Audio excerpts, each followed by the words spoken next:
Good afternoon, everybody. Thank you very much for those who've joined already. I'm very excited to do another webinar. This time, going back to what I used to do in the COVID era, is have a guest speaker join us around a specific thematic. Before doing that, I'm going to just spend 5-10 minutes doing a quick presentation and overview. Today's subject is one that was particularly interesting for us. Came out of a client conversation, which we brought out a report.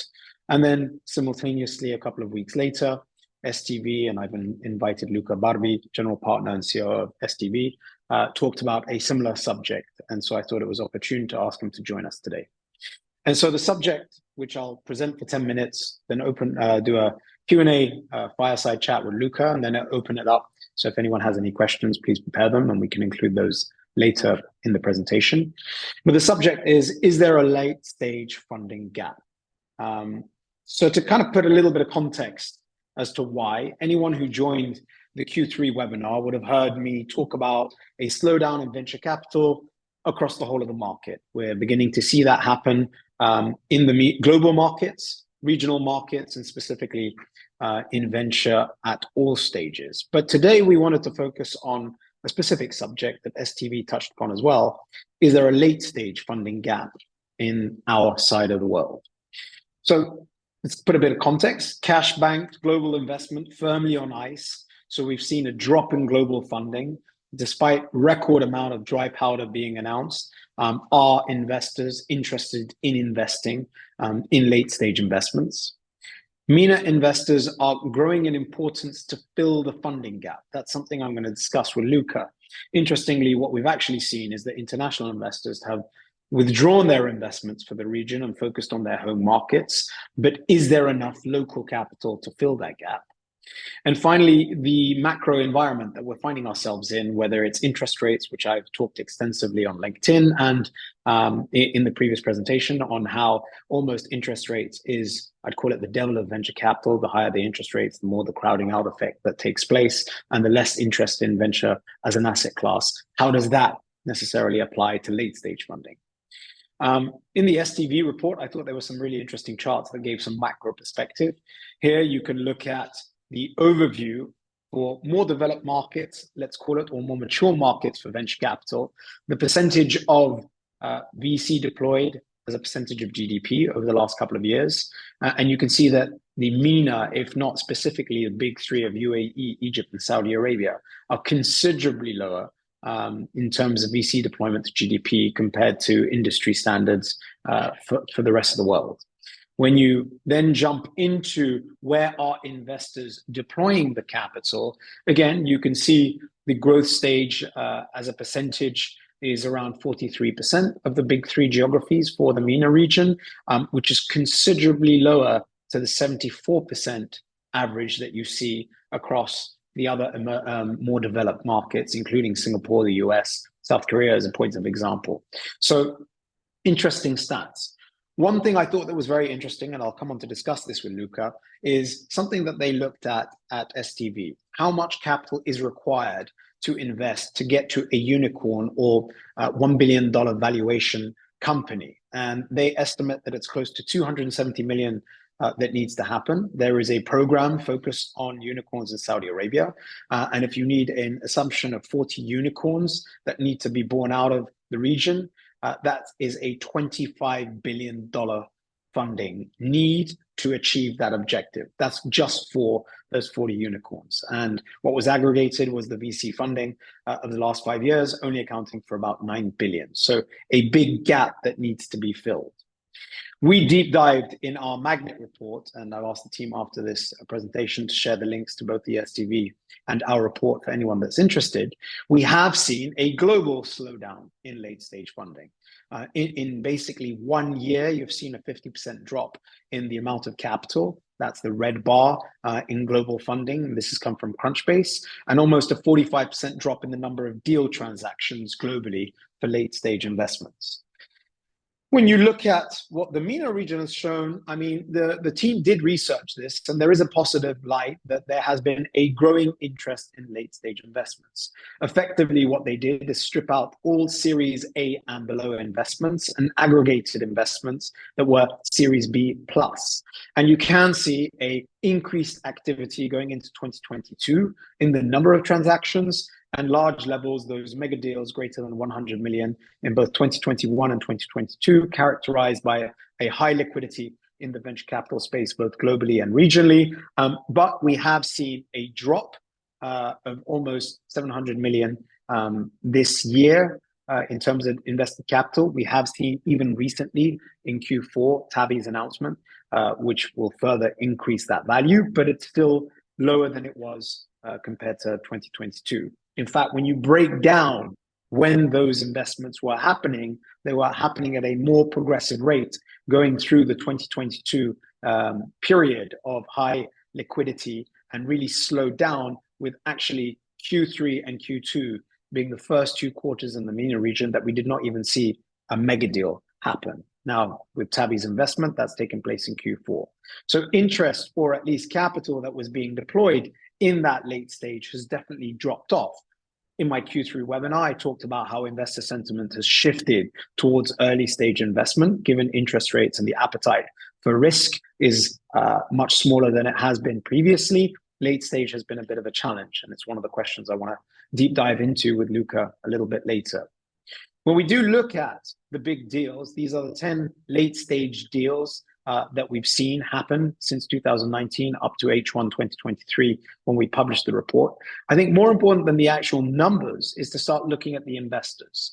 And you start seeing a recurring theme of who those are, STV being a very active investor, one of the few funds that are $500 million plus in terms of size, but also a plethora of international entities that play a role of supporting late stage investment. In fact, when you rank them by the amount of capital deployed, you can see that about 37% has come from 3 investors, and the MENA investors have contributed to only 41%, with international investors accounting for 59% of capital in the region. So in an environment where naturally international investors will focus on their home markets, what are the implications of that to filling the late stage funding gap? And a final slide just to kind of recap which industries. It's interesting here where we've looked at total funding on the x-axis and average funding on the y-axis. You can see that the industries that have definitely seen capitalization of deployment is e-commerce, fintech, and food and beverage, seeing the highest average as well as the highest total amount of funding in terms of sector. So it's interesting to see where investors are specifically investing. So I've asked the team to share the links to that, but more interestingly today, it's a Q&A. So I welcome Luca to join the call. And firstly, thank you very much for joining us today and for participating this in the webinar. Thank you for the invite, Philip. Luca, before we jump into anything more complicated, why did you feel it was important to write a piece like the one that you did with regards to the lack of late stage funding? And what were you hoping to kind of raise in terms of awareness from that? So we started investing in 2018, and we have seen an astonishing growth and development in the tech ecosystem, moving from, at the time in Saudi Arabia, the capital invested was about $50 million per year. Now in 2022, it reached more than 1 billion. So there was an incredible job that has been done in the most challenging part of kicking off the ecosystem, that is the beginning, right? Writing initial check on a number of startups in an ecosystem where it's lacking talents, is lacking expertise, is lacking confidence. Now that the most challenging part of the job has been done, what is left is accompany company that have been successful during the last mile and make sure that we see the successful exit materializing.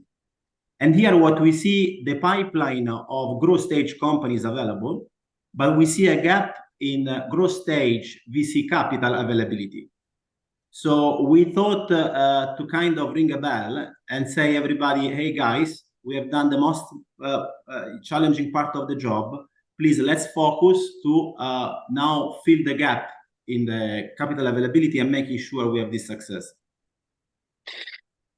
If we look at the macroeconomic environment, and I kind of mentioned that when we've discussed it offline, but high interest rates, geopolitics, challenging economic environment in the US, how do you characterize late stage funding growth against the backdrop of some of those challenges? How do you anticipate? I mean, is it only natural that we see a drop off in late stage investment? And how long do you anticipate that to be the case versus the need for more capital from different players? So I think there is a general tendency in the history of finance of simplifying the trends and make local trends become global. And then there is also another trend that investors like to follow the mainstream. But if you look at the fundamentals of Saudi and MENA in general, let's talk about GCC actually, right? Because GCC, MENA is a more differentiated landscape, but GCC, right? What we see is that GDP is growing, inflation is contained, but the most important part is the technology that we develop in this part of the world is not pure innovation.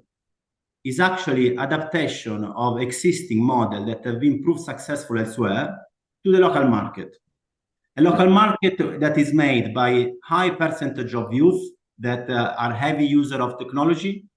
And now we have a company, right, that are sizable, that keep growing at 2x or more per year. So if you look at the fundamentals of what we have in the VC ecosystem in GCC, these are positive.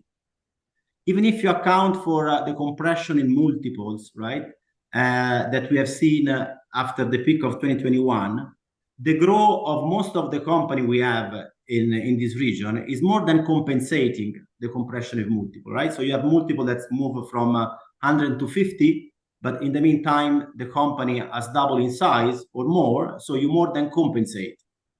So of course, there are a number of challenges linked to the global context, but I think we need to have the patience to look at the fundamentals and to see the opportunity that is available today. If we talk about late stage, we've gone well beyond product market fit. We've gone beyond the need for a strong founding team. Not to say that these things aren't important. We start going into a space of the requirement for scale. We've discussed this many times over coffee, the challenge of scale in our part of the world. To those that say that the MENA region is difficult to scale into compared to a US, China, or India, what's your response to that for those that are potentially interested in investing in late stage, where scale in some people's eyes is the name of the game, and how the dynamics have shifted for a part of the world, as you kind of mentioned, in the MENA region? So it's definitely one of the challenges. And the market relative to US is smaller for sure, right? And also relative to other markets. But I think we have seen emerging cases of company just focused on the GCC that can reach a large valuation, right? Karim was one in the past. Now we have Tabby, and we see in our portfolio companies that sometimes are also even only Saudi focused that are approaching a valuation that is close to the 1 billion threshold. And why this is the case, right? Because as we discussed before, even though in terms of GDP, let's say the size of the economy is smaller than others, but the adoption of technology because of the demographics is much higher. The other favorable parameters that we have compared to other markets, to other emerging markets like Indonesia, is like the GDP per capita in GCC is good. So the spending power is there. So it is a challenge. Yes, it is a challenge.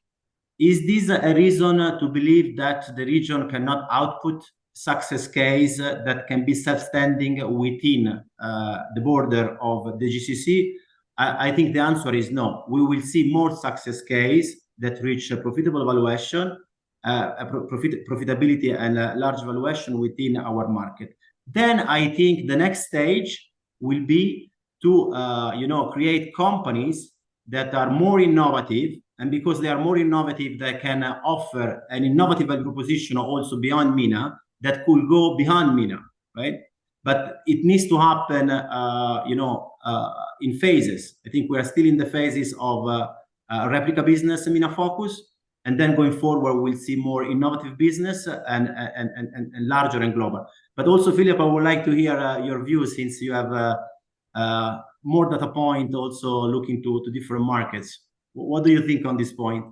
Yeah, look, I appreciate it. I mean, ultimately, we've discussed with other parties how if you go back 10 years ago, when the venture market kind of started, as you pointed out, many people were trying to be the leading player for a specific geography. I think what Amazon and Kareem did was highlight the need to be a regional player. And to be a regional player, you're trying to cover all of the GCC, the Levant, North Africa. Kareem was able to look at opportunities in Pakistan and other kind of emerging markets. I think, and it's a question to you, I guess, as well, like some geographies may not make unit economic sense. And if it's challenging to raise funds, then scale at all costs goes into question. And then you start cherry picking which geographies make sense. Is it better to operate in the UAE and Saudi and then look for opportunities strategically in larger markets? I have been a big proponent of the expansion into Southeast Asia. When you look at the opportunities in Singapore, when you look at Indonesia with a 350 million population, while GDP per capita is a lot smaller than it is in Saudi Arabia or half of the GCC, if you only target a certain percentage of the market in Indonesia, it's still bigger than the majority of countries here in the MENA region. We often now hear a lot of people talking about India. While extremely competitive and very price sensitive, it's a massive market that's only 2 to 3 hours away. We've historically spoken of Pakistan, albeit against the backdrop of challenges geopolitically and economically, Turkey as well. So I guess my view is that where companies are able to scale into other countries that make sense, they do not need to be every MENA or GCC or African country, and that founders will start cherry picking. And the final piece of that jigsaw puzzle is, do you do it organically or do you do it inorganically? Is there an opportunity in your discussion with an investor to raise a late stage fund, which will also take inorganic growth and acquisition and consolidation in a market like we see ourselves in now, to be able to get to scale to effectively achieve that unicorn valuation that many companies are aspiring for? So I don't know whether you relate to some of those sentiments. Yeah, I want to reflect on your consideration looking to our portfolio, right? So the first, I see reinforcing evidence that MENA only can be enough. We have 5 companies, I believe, that reach more than $100 million in revenue, and they are MENA only or Saudi only. So Tabby is a clear evidence. Flowered is another company founded out of Bahrain, and now it's being in Saudi. It's the second one. Tracker actually branched out from MENA, but still most of the revenue are in MENA. We have Sella, that is an amazing company, also crossed more than $100 million in revenue, and is a Saudi only. So first of all, I believe I want to reinforce the message I shared before. MENA can be big enough in certain sector for center player. Now, if I see what's happening in the portfolio in terms of branching out of MENA, I see what you mentioned, like M&A, especially for B2B, it's easier because it's easier to scale outside of your own countries. Because B2B, when you offer to businesses, like business are more similar across country, like consumer behavior is more different. So we have the case of Uniphonic that did a good acquisition in Turkey and is expanding there. When you are really innovative, then it's easier to go abroad. Let's say Noon Academy in the education sector, they went to India, but they had something that nobody else had in the world. So it's difficult for Tabby to go to Europe because the model is already there and is also already US. So it's not just a function of ability of the company to go elsewhere, it's also possibility of the company to go in market that maybe are already covered by others. But what you have pointed out in terms, the beauty of Middle East is that we are in the middle, right? Yeah. So we can go to Turkey, East Europe, or we can go to Indonesia and India. And those in the proximity, there are very large market that depending by the business model and depending by the level of innovation of the ventures, they can have multiple options. And I guess there's the famous David Sachs, let your winners ride. And if you are able to invest in companies that you believe in this environment, and they can get stronger, assuming that there is a slowdown in the economy or there's a potential economic slowdown for the next foreseeable 12 to 18 months, it means that they can be a lot leaner and a lot more efficient coming out of it, which means that once there is a potential market recovery, all of those opportunities for growth in other markets is even more interesting for both investor and or company as they look to scale. So I guess it's about doubling down your bets in companies that you believe in to weather what is potentially a 12 to 18 month, or if not longer, challenging period. But if they manage to successfully achieve that, they can come out a lot stronger at the end of it. Exactly. And this is where we have the typical cycle in finance, right? We get overexcited, and then we have the 2021 with investments that are peaking, and some of them maybe not make really sense, or at the valuation that are challenging. But now then we have the cycle where we go to the bottom, right?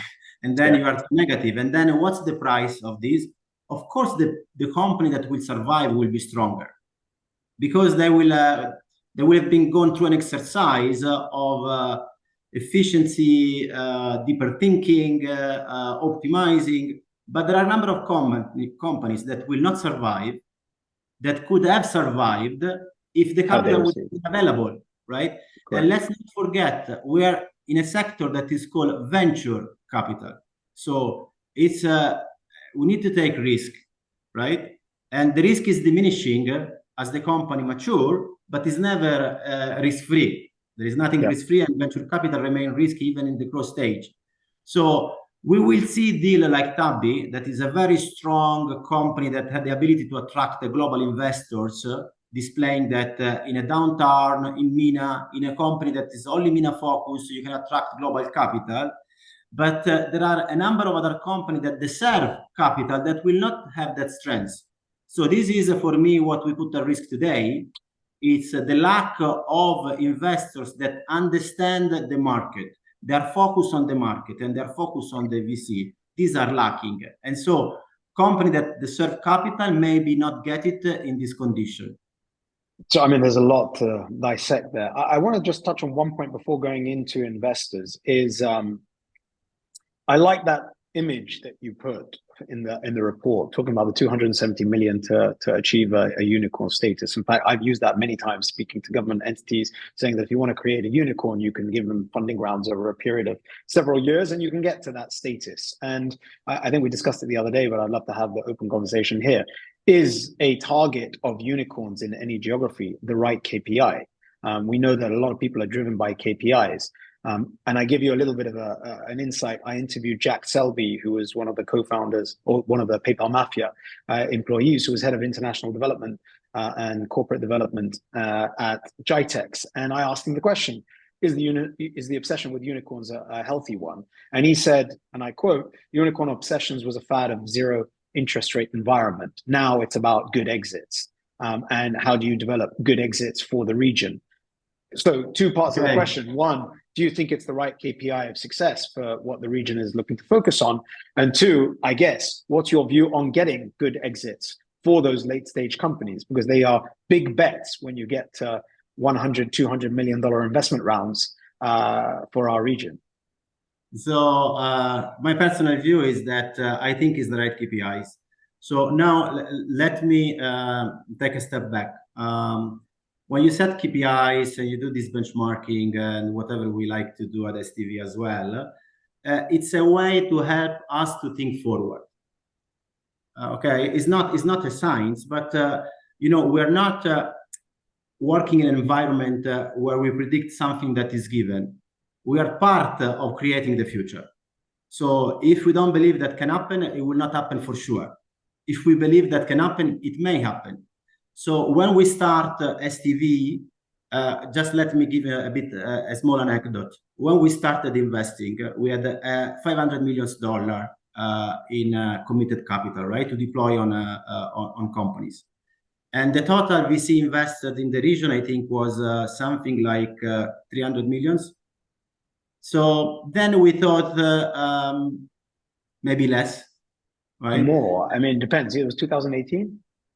I remember that in Saudi, 18. I remember in Saudi was 50 millions, and I think in the rest of the 400 millions, 500 millions in 1 year. Maybe total. It depends. Yeah, in 1 year. In 1 year, yes. In 1 year, Korean yes. souks 150, $200 million investments. So yeah. Very good. So we say, look, max, we can have 10% of the market share. And then we start challenging ourselves. And we thought, you know what? It makes sense for us to extend the geographical footprint. We will not be able to deploy the capital here. Then we help ourselves with this benchmarking study and whatever. And if you go on the STV website, you see the first report we did. And we say, no, there will be a growth, right? And then we decide, let's be focused because the growth will come. And then actually, the capital deployed in MENA grew much more than we predicted. And to the point that we didn't have enough capital to serve our pipeline. And then we went to the investor and said, please, we need more capital. Now we have 800 million, right? The same with the unicorn, right? If you look backward, it's not a good way to predict the future because we are in something new. So we need to help ourselves to think bigger. And this is a way to do it. Now, is the unicorn the right KPI? I think it is because if you want to have growth stage capital, you need to do a round of 200 millions like we have seen in Tabby, right? If you look in US, companies that have had a successful exit, as you mentioned before, in total, they raised $270 million. And on average, they have 3 growth stage VC investors in their cap table. If you look, Karim, I think was much higher than 270 million what they raised. I think was around $700 million, if I remember correctly, right? So this is the capital that you need to inject to create a company that can add to the economy, that can be sustainable and can be leading in a sector. Now, if you inject 270 and you don't reach a valuation of 1 billion, it does not make sense, right? So this 1 billion is not just, we like to refer to this nice name of unicorn. It's what makes sense to create a successful player in a sector, is what makes sense to attract big capital in a company, and is what makes sense, you know, for all of us to play this game. Makes sense. Let's backward engineer the other side of the problem. You've mentioned that the fund was 500 million. I mean, I went on the website on MAGNiTT and looked at the directory of investments and funds, and I wasn't able to find that many funds that had greater than 200 million domiciled out of the region. And I think we calculated the other day that, or you could correct me if I'm wrong, but you can't have an investment in one company more than 10% of the size of the portfolio. So if you take a 200 as a conservative like benchmark, then it's 20 million. How many entities in the region can even play at late stage? And is that why we started seeing crossovers of private equity, hedge funds, corporates, family offices, the emergence of corporate venture capital beginning to play, because there aren't that many players regionally that are able to play in late stage? Exactly. So this is another key point of our research, but not just research, of our daily life as a VC investors in the region, right? And I think I have a suggestion for you, Philip, because now you have the definition in your report of round and mega round. Yeah. Right? A mega round is something above $100 million. Yeah. I propose you to change the definition. So you call the round above 100 millions round. And the other one you call mini round. Mini round. Okay. Okay. I'm not sure that fits with international best practice, but I can check. Because this is the distortion. When we see a round of 100 millions, we say, wow. No, this is actually needs to become the norm. You have seen in the stats that you showed before, 80-90% of the VC capital is deployed in growth stage, not early stage. Now, the average growth stage round in MENA, but also elsewhere, is $40-50 million. And this is a Series B. But then you need to have a Series C and a Series D. So we need to become familiar with that. And then, as you mentioned, what are the funds that can write this check? There is nobody that can do it. You know, is STV, is the sovereign wealth fund, and are the international. Those are funds that can lead a Series B or a Series C. They can write 30-40 millions, anchor the round, pricing the company, and then collect other co-investors around them. Playing devil's advocate here, because I mean, obviously, I'm just pulling up the slide again to talk about those percentages. we're talking about more developed markets, which means that there are potentially companies that can raise those type of rounds. I mean, there is an argument to say, are there enough late stage companies in the market to be raising or having the shift of capital being 74% being late stage investment? Or is that also just a symptom of the fact that we are still going through a maturing market? I mean, even Southeast Asia, if we say that the market in Saudi Arabia is 5 years old, the MENA market is 10 years old, Southeast Asia is 16, 17 years old. I mean, we're not quite there in terms of maturity of seeing potentially enough companies raising late stage funding to see a 74%, 26% split, late stage versus early stage. Or what's your view? So I've been 14 years in the Middle East, mostly Dubai and Saudi. So I've been educated by this region to think big. In Dubai first and in Saudi now, right? And this is the same story that I told you before when we started investing in 2018. We had a fund that was a growth stage fund for a region that was all early stage. Would have the region progress in a similar way without a large fund like STV? Maybe yes, maybe not, but for sure we helped. The same things now. Is a lack of pipeline or is a lack of capital? I see now it's more a lack of capital. Would be great to have a richer pipeline, yes, but there is a pipeline. Another things that we have seen, thanks to the data available from MAGNiTT, is that there are 220 companies that today are active, alive, that already raised a Series A. So this company, potentially, they're looking for a Series B. So it's a pipeline of 220, right? Plus, now what we see more, it's companies that are operating in other markets, because finally we are on the map of technology that want to grow in the MENA genuinely, right? Not just because there is access to capital, but because they believe it's an interesting market. And they come and say, from Singapore, from South Korea, from Europe, I want to come to MENA. You can write a ticket and help. So it's not just the local pipeline, it's also the inbound potential flow. And yeah, I mean, having more, it could be, I don't think it's premature. We need to have more now to stimulate, first of all, to serve the pipeline that is available and to stimulate the pipeline more. And we need to accept inefficiency, right? If we have 100% success from growth stage in a portfolio of growth stage, it means that probably we lost equally number of companies that could have been as much successful. We need to accept a number of inefficiency and mistakes, because this is the nature of the job. Even the most successful investors that have a long track record, they have 30% of their portfolio that is successful, 35-50% that is so-so, and they have failures. Fair enough. I'm going to open it up to the group in a couple of minutes. So if you have questions, please put them in the Q&A and in the chat, and the team will share the links of the reports that we mentioned. Before doing that, look, we talked about sovereigns. So we've seen the likes of ADQ, Mubadala, we've seen the likes of PIF, we've seen the likes of different entities, Jeddah, SPC.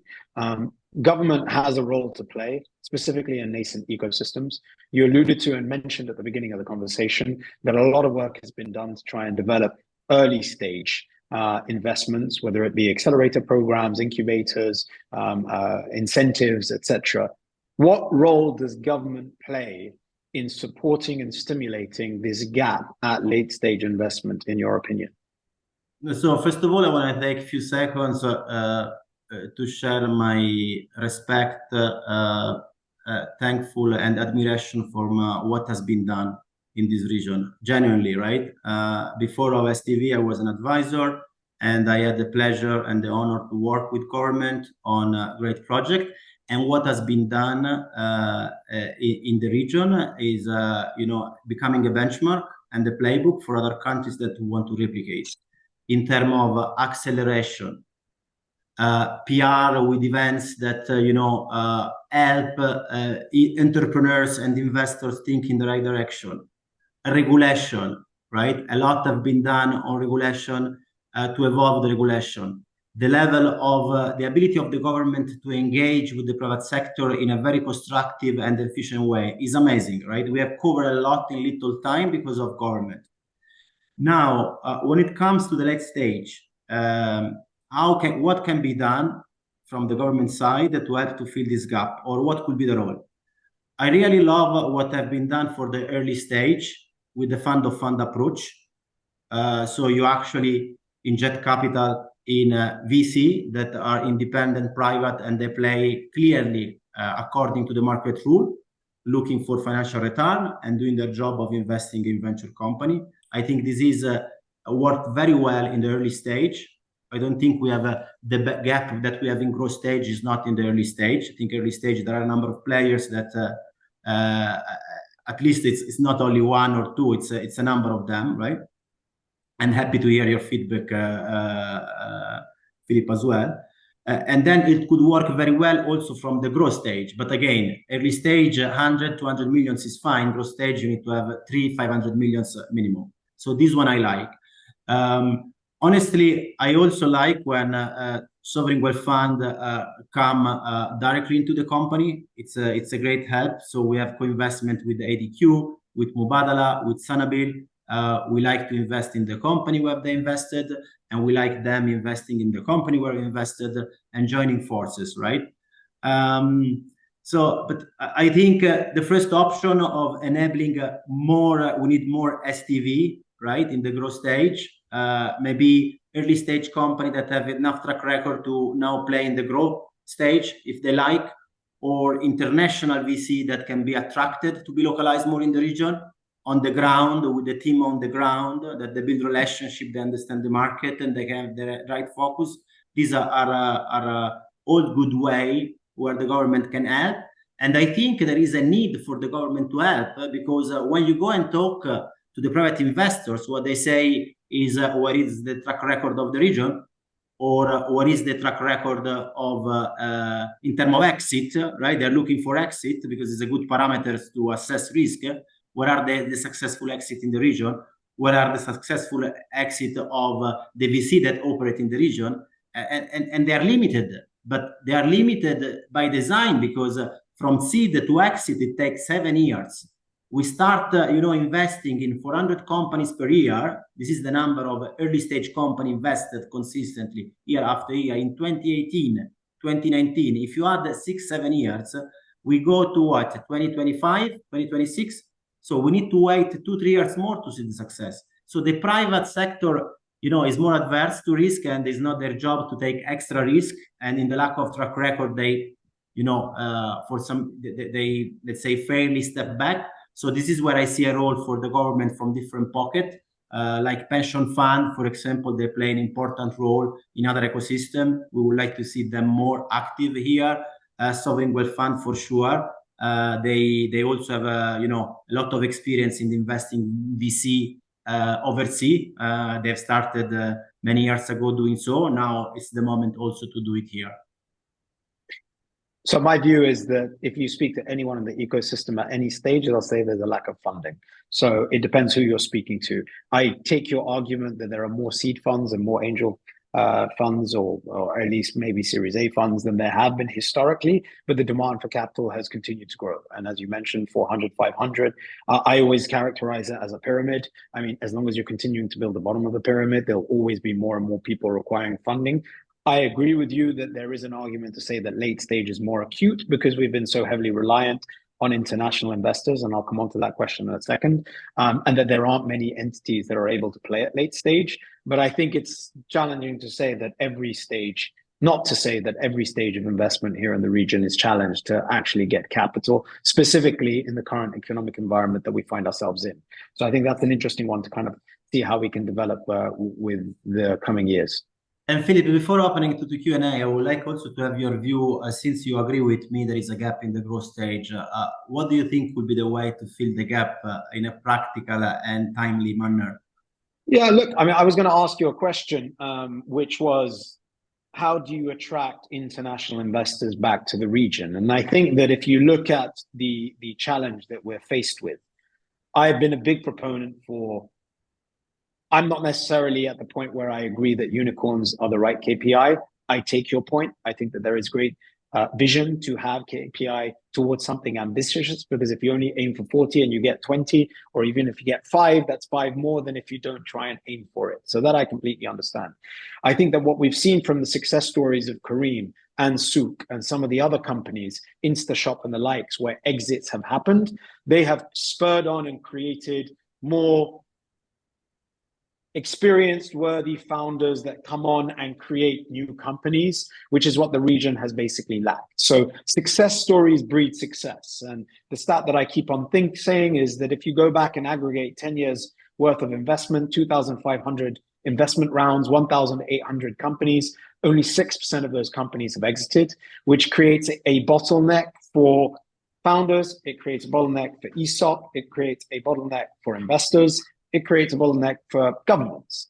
And so the question becomes, how can you create a positive story of successful exits? And before you get into $300, $400 million investment rounds to startups, you need to think about how can you get more 20, 30, 40, $50 million investment rounds to those 200 Series A's that are looking to raise funds. And then you backward engineer, where's that pool of capital going to come from? If it's locally, how do you entice more entities like yourself? Now, there is a clear relation, I'd love you to share that if you can, of STC and STV. Who is the LP that can create a $500 million fund? So who are the similar type of entities? We've seen E&D Capital here in the UAE becoming more and more active in that space, and they look to play both for international investment and regional investment. Are there other entities that can help drive late stage investment by playing in that space? And we are seeing more corporates either investing directly or through a fund structure. And we've seen some of those entities being created. And then the second part of that jigsaw puzzle has to be, where are the international investors going to come from and how can we entice them to the region? And I think a key catalyst for that is either incentives, whether it's actually giving them money. There's a reason that so many GPs have been coming to the region, and the rhetoric and the story has changed from come and raise funds here locally and invest in your local markets. You need to deploy locally, but there is a lack, having gone to Southeast Asia and met with many of the VCs, a lack of understanding of what the region is, or at least a allergic reaction to something that they're not familiar with. So a question becomes, how can you entice them? Either through incentives and or, more importantly, success stories. So who are the success stories that can make it attractive? I spoke with EDB, the Economic Development Board of Singapore. They are looking for Series B companies to attract to Southeast Asia. We have not seen many companies do that switch to Southeast Asia. They want to attract them there. They can attract them there with capital. So the question becomes, are there companies looking to explore? And I think we discussed, and I'll close on that point previously, what role can government play? Government can support the winners in any geography, go and visit new emerging markets, whether that be India, whether that be Singapore, whether that be Indonesia, whether that be Korea, whether that be Nigeria, but to minimize the risk aversion of a market they're unfamiliar with. You only know what you know, you don't know what you don't know. How can you kind of break that balance, both for attracting investment and for creating companies that can transcend markets? I like the idea, instead of bringing capital here, moving the company where is the capital, like the Singapore example. It's a good one. Well, again, you can have headquarters in both. One cannot claim to be an expert in Southeast Asia sitting out of Riyadh, but you can hire a team with the capital to build out a proposition. And we see cross-pollination of both talent and investment from that perspective. But I guess the question, just before I open it up to yourself, is what do we need to do to try and encourage more international investors back to the region? Or is that naturally going to happen as interest and success stories breed themselves? So as I mentioned before, for the success story, we need to wait 2-3 years more. And I believe that in 3 years more, the number of, allow me to use unicorn, because without size, we don't go anywhere in my view. The number of unicorn will increase, right? And we will see 5-6 more success cases like Careem materializing, and this will attract capital, as you mentioned, right?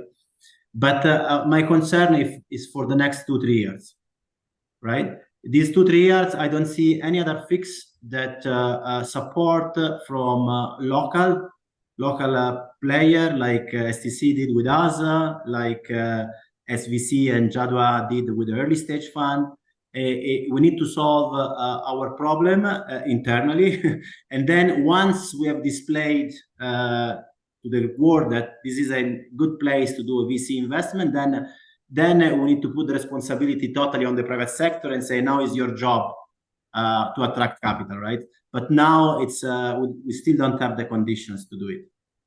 Great, cool. So in the interest of making this dynamic, if anyone has any questions, please share them. There's one or two. I'll pose them to Luca, share my insights if relevant. In your view, Rima is asking a question, Luca, in your view, why do we not see more private growth stage VC funds from the region? I guess we've kind of addressed part of that, but I mean, yeah, do you have any particular view? Right? To have a growth stage fund, you need to have investors that put the money in the fund. And the investors that put money in the early stage is more smaller type of investors, like a family office. We discussed the fund of fund before, and you reach the 100, 200 millions that you deserve, right? A growth stage, you need $500 million, and you need probably investors that can write check, at least the anchor investor of 100 million, right? So these investors are typically large asset manager, pension fund, endowment fund of the world, and sovereign wealth fund of the world. They don't come in from outside. They don't come in MENA yet because we don't have a track record of exit. That's the issue. And the global don't understand MENA enough because everything we have done very quickly. So the development of the sector has been very quick, and those that came in 2021, like Sequoia, Prosus from Naspers, SoftBank, they were actually surprised, and they come at the moment where they were in the mindset to explore new territory. So it's very difficult to pitch MENA to international investors or GP. This is why we need to create investors that are local now for the growth stage with local money. There's a question here that I will ask you from someone anonymous. UAE has always led in the MENA region. However, with the recent involvement that we have seen from Saudi government and fund of funds, we don't see the same in the UAE. We also saw more late stage funding going to KSA this year. Why do you think the UAE is not achieving the same levels as it has historically? So for me, it's not UAE and Saudi is one market. This is, for me, it's crystal clear. We have company that we have invested, they have started in UAE and they have grown in Saudi. Saudi is a blast for UAE because it's a market that is next to UAE that allow companies that have been incubated in UAE to scale without dreaming to go far away, right? So, and then you have that quarter in Saudi, you have that quarter in UAE, it doesn't matter. You create a job everywhere, you create business everywhere, and it's a win-win. So, and we have seen, like, again, Tabby is a company that started in UAE. By far, the large part of the revenue are in Saudi. Tracker is a company started in UAE. By far, the larger revenue are in Saudi. We have other company that are like Uniphonic is a company that is Saudi-centric. They have a very large office now in UAE. Right? Yeah. So, I think this is one of the challenges of our region, is this headquarter question that creates a little bit unnecessary friction. The headquarter are some implications, especially if you're looking to exit through a listing, then there are some requirements. But the reality is that we are one market. And there are very few sectors in UAE where company can emerge as successful UAE only. And this sector have already been covered. That is like prop tech and it's, the e-commerce and the ride hailing. Now I think it's it's more a regional play. Yeah, and I think there's something to learn from what's happening in Singapore. To the point, Singapore, which is half the size of the UAE population, has the majority of the headquarters of all of the startups. But the question that you see there is that regulatory-wise, many of the holdco companies and operating companies are based out of Singapore. So where many entities here in the region raise funds from Delaware, BVI, Cayman Islands, potentially ADGM a little bit more, Singapore, the majority of all late stage funded companies are headquartered and domiciled for funding purposes out of Singapore, but they don't operate in Singapore solely because as a market, it's 5 million people. Their holy grail and their equivalent, albeit with different challenges, is Indonesia. a 350 million population with a large GDP, but GDP per capita that is incomparable to the likes of Saudi Arabia, much smaller. In fact, I spoke to the founders of WeGo, who operate a model of UAE, Saudi Arabia, Singapore, Indonesia, cross-pollination, but also the ability to adapt to the different markets based on purchasing powers. So I think there's something interesting there, specifically with India being part of the corridor, if you were to draw it, almost a trapezium across the two markets. But yes, they work in unison, and I think that's part of the benefit from that perspective. Sorry, yeah, do you have any questions on that? I guess there's a question here from Mohammed Luca. What role do larger companies play in the equation? Most exits happen through M&A. Do we have sufficient number of companies that can acquire successful startups in the region? I guess that is a good question. One, is there enough large corporates and acquirers of startups? But number two, are startups in the region still interesting for international acquirers, which have been the biggest acquirers of exits, your Uber, Careem, your Amazon, Souk, et cetera, et cetera? Are there regional companies that can be acquirers, and is there international interest in acquisition of regional companies? I think the short answer is yes. There are regional companies that can be acquired, and we have large companies that can acquire them. Of course, this is not the majority of the technology ventures exit, but there are. I can see in our portfolio we have ideal targets for some of the large corporate, and in some situation we have conversation ongoing. So that's definitely something that can happen. And IPOs, we've discussed this a lot in the region, the need for IPOs. Do you think that the market is actually ready for IPOs? Are companies ready to be listed, or is that something that is still in the works and isn't something that we should be focusing on in the short term? I think the market is ready. We have a number of active discussion with investment bankers, with the market authority, and we see appetite from the investors. The company are not ready yet, but they are getting ready. So I'll ask the question from Antoine, which is a bit more developed than my short one.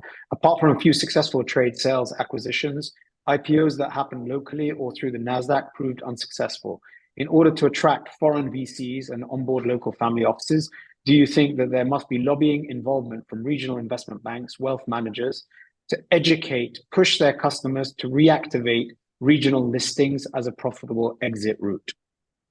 So I think there is no any specific job that needs to be done to activate the listing, except making sure that there is a company that is ready, has a strong story, and can go at IPO.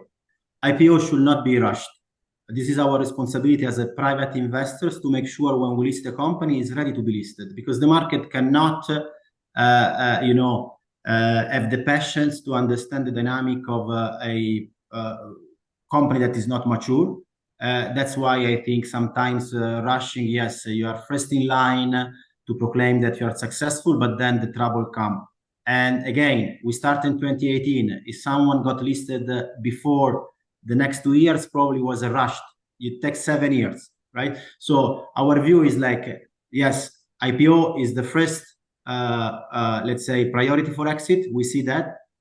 Number two, let's make sure that the company is ready to be listed, and then it can do very well after being listed. Because yeah. IPO is not the end of the story; it's just the beginning of another chapter. And if the market has the feeling that one failure is acceptable, 2 failure start to be bad, 3 failures is very bad, then the 4th company that try to IPO will have a very challenging time. So we need to be very responsible on how we approach exit through listing company in the market. Would the lack of capital prevent drawing success for the companies that are ready for late stages, or cause lateness of them? If so, and this is an interesting question, are there any learning lessons from other markets that we can draw on to try and drive the late stage of funding? Ultimately, is it a problem of late stage funding? Is it a lateness? Is it just going to take a while? And is there any learning lessons from everywhere else that we can apply here? So that's an interesting question, and maybe that's an inspiration for the next STV Insight report.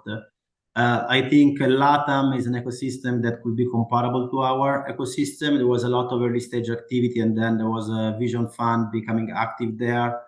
But I think we need to find our way. And while I love to learn from others, I think when it comes to this, how to address the growth stage challenge, this needs to be a local recipe. Fair enough. I'm going to ask you maybe one, maybe two last questions. Yazan has asked something similar to what we asked earlier, but in your opinion, why governments don't play a role of injecting money like other VCs rather than regulations? Should they create higher opportunities of growth if they invest directly? Do you have a view on government investing directly in companies versus stimulating the economy? So I also try to remember what I learned when I was advising government, right? So the government has not only the right, but sometimes also the responsibility to invest directly when the risk for the private is excessive, and then you need to ignite a new sector. We see many giga projects like in Dubai, right? Initially, you need to create a platform and then private capital will come. Now we see in Saudi, there are a lot of what they call giga projects, like a large real estate project. You need to create the infrastructure and then private capital will come. But then when the sector can stand on its own feet, then is more the risk of going direct than the benefit. And what's the risk? The risk is that if I invested as a private investor, I invest in company A, okay? And then the government, as a government investor, invest in company B, and B is competing with A. I'm not an happy investor as a private investor because my belief, even if will be wrong, is that the company B that receive money from the government will be at advantage because the government will not just provide money, but will provide help. And if the company is not going well, the government will put more money. So me as a private investor, I don't want to operate in a context where I could invest in company that could compete with a government company, right? So this is the risk. And I think VC now in our region is mature enough that you don't need to do it directly. And then the other characteristic of the VC is not like PE that you take control of a company and there is no other investors rather than you in the company. VC is a minority game. You need to have at least 3 growth stage investors in the cap table. It's a matter of signal. I invest in Series B, you invest in Series C, and someone else invests in Series D. This is a good signal for the market and for the company. It's a matter of capability. Bring to the company specialized capability how you drive the company from the board, how you coach the founder, how you open doors when it's needed. It's the small things, but could change the trajectory. And if you don't have these specialized investors in the mix, the company could do mistakes that bring them down. So going back to the government, enable this private sector more and go direct really as a last resort. Luca, it's been an absolute pleasure. I've taken up 1 hour of your time. Thank you, everyone, for joining us. I thank you, Luca, for participating. It was truly interesting. I'm glad that we were able to align on our insights.